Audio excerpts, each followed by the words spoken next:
कितीही जास्त तुम्ही वांगं शिजवलं ना तरी देखील त्याच्यातला मसाला जरा देखील बाहेर येणार नाही. असा मस्त भरलेला वांग्याचा रस्सा आज बनवायचा आहे. तर हा रस्सा ना माझी आई बनवायची पाट्यावरती मसाला वाटून मस्त. अगदी तिच्या हातचं वांगं ना तर मटणाला काय करता, मटण देखील तुम्ही साईडला ठेवून वांगं खाताल, इतकं स्वादिष्ट असं भरलेलं वांगं लागतं. तर तिच्याच पद्धतीने इथं मी आज भरलेलं वांगं बनवणार आहे. तर कांदा आणि खोबरं मी भाजून घेतले, नंतर त्याच्यामध्ये थोडेसे धने टाकलेले आहेत, तसंच 3 ते 4 लवंगा, 3 ते 4 काळी मिरी, एक छोटासा दालचिनीचा तुकडा, 1 टेबलस्पून खसखस टाकली, मस्त मसाला भाजून घेतलाय. फक्त कांदा थोडासा डार्क कलरचा होईपर्यंत भाजायचा, म्हणजे भाजीला कलर छान येतो. आता इथं बघा मी थोडंसं डाळवं देखील भाजून घेतले, 2 टेबलस्पून इतकं. नंतर भाजलेले आहे शेंगदाणे, शेंगदाण्याला डाग येईपर्यंत भाजून घ्यायचे, म्हणजे खरपूस शेंगदाणे भाजले जातात. भाजून घेतलेले शेंगदाण्याचा कूट आपल्याला पाट्यावरती करायचा. जर तुम्हाला मिक्सरमध्ये करायचं असेल तर करू शकता. इथं मी पाट्याचा वापर करते, जशी आई वाटायची मसाला त्याच पद्धतीने मी मसाला देखील वाटून घेणार आहे. अगोदर मी शेंगदाण्याचं कूट वाटून घेतलं पाट्यावरती, आणि नंतर आलं, लसूण, कोथिंबीर आणि भाजलेलं खोबरं चांगलं चेचून घ्यायचं, म्हणजे पाट्यावरती लवकर वाटतं येतं.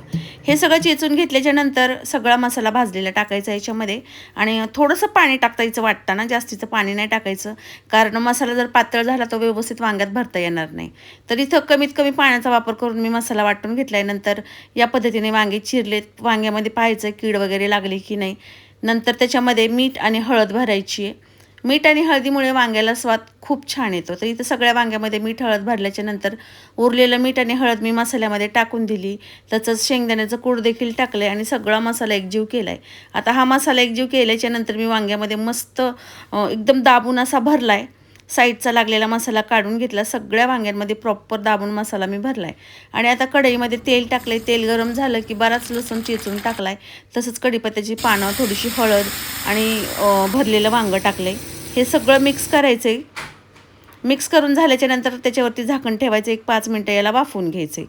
वांगं मस्त वाफलं आहे बघा. आता याच्यामध्ये घरचा मसाला टाकायचा आहे. तसंच पाट्यावरती वाटून घेतलेला आपण मसाला टाकायचा आणि व्यवस्थित मिक्स करायचं आहे. मिक्स करून झाल्याच्या नंतर आपल्याला याच्यात गरजेनुसार गरम पाणी टाकायचं आहे. जेवढा रस्सा मला इथं बनवायचा आहे ना तेवढं मी याच्यामध्ये पाणी टाकले. नंतर झाकण ठेवले. झाकण ठेवून एक मीडियम टू लो फ्लेमवरती 10 मिनटं वांगं शिजून घेतलंय. तर इथं बघा मस्त दणदणीत अशी रश्श्याला उकळी आली आणि वांगं देखील खूप मस्त शिजले. याच्यातला मसाला जरा देखील बाहेर आलेला नाही. तुम्ही बघू शकता वांग्यातून मसाला जरा पण बाहेर आलेला नाही. तसाच्या तसाच वांग्यामध्ये मसाला आहे. तर अतिशय स्वादिष्ट असं हे वांगं लागतं. तुम्ही नक्की ट्राय करून बघा. माझ्या याच पद्धतीने बनवायची ना वांगं, तर सगळ्यांना आवडायचं.